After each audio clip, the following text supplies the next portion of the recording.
Il-ftehim settorali tal-iskejjel tal-Istat u dak kollettiv tal-iskejjel tal-Knisja huma żewġ dokumenti li jistabbilixxu l-kondizzjonijiet tax-xogħol tal-edukaturi. L-aħħar agreements mill-MUT flimkien mal-Ministeru tal-Edukazzjoni u l-awtoritajiet tal-Knisja rispettivament jiskadu fl-aħħar ta' Diċembru tal-2022. L-MUT kif ukoll il-Gvern iddikjaraw li n-negozjati ser jibdew f'Jannar 2023. Il-gradi tal-edukaturi li huma affettwati mill-agreements huma il-Learning Support Educators, il-Kindergarten Educators, il-Teachers, il-Heads of Department, l-Assistant Heads, l-Education Officers u l-Heads of Schools. L-agreements jinkludu wkoll numru ta' gradi oħra f'numri iżgħar minn dawn. In-negozjati tal-agreements jisiru mill-MUT li għandha sole recognition sabiex tinnegozja f'isem l-edukaturi kollha. Il-ftehim jaffettwa kemm l-edukaturi membri tal-MUT u kif ukoll dawk li mhumiex.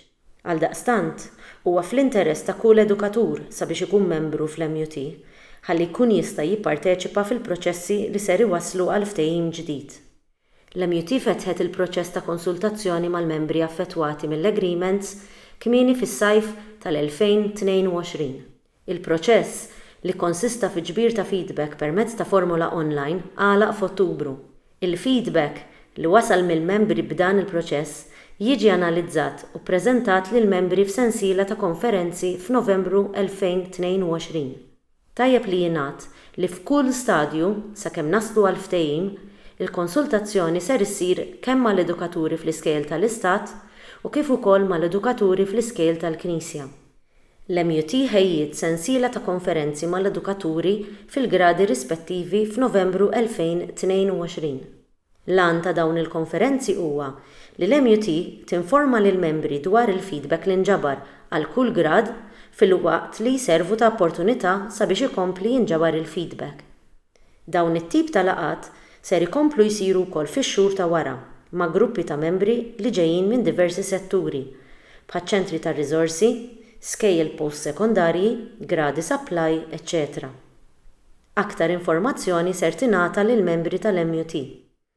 Il-Kunsill tal-MUT huwa elett demokratikament u jinkludi rappreżentanza tal-edukaturi mid-diversi gradi.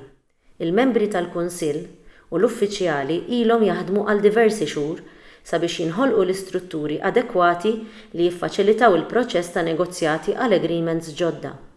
Il-ħidma tal-Kunsill u l-uffiċjali ser tibqa' għaddejja u ser tkun strumentali fl-istrateġija li ser tuża l-MUT matul dawn in-negozjati. L-MUT ser tkun qed tiġbor informazzjoni minn kull skola jew post tax-xogħol u ser tkun qed twassal l-informazzjoni dwar l-agreements permezz tal-istrutturi tal-kumitati u d-delegati fl-iskejjel u l-postijiet tax-xogħol. Dawn l-istrutturi ser ikunu qed jissaħħu fil-ġimgħat li ġejjin permezz ta' sejħiet li ser tagħmel l-MUT.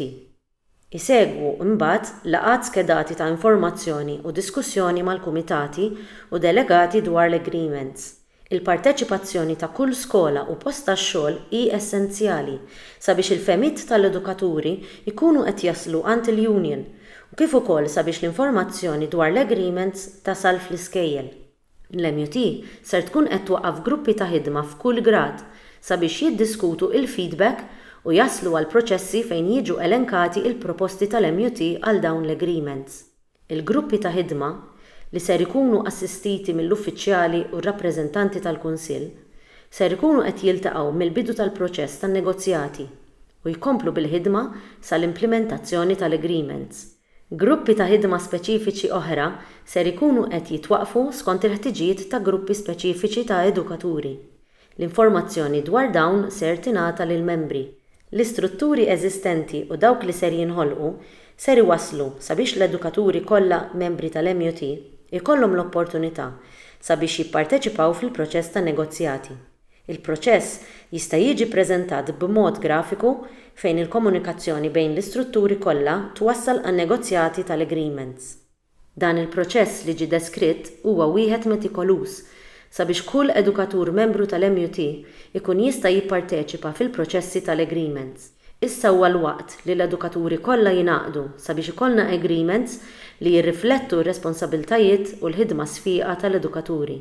L-MUT ser tkompli taħdem sabiex dan ikun il-ftehim tiegħek.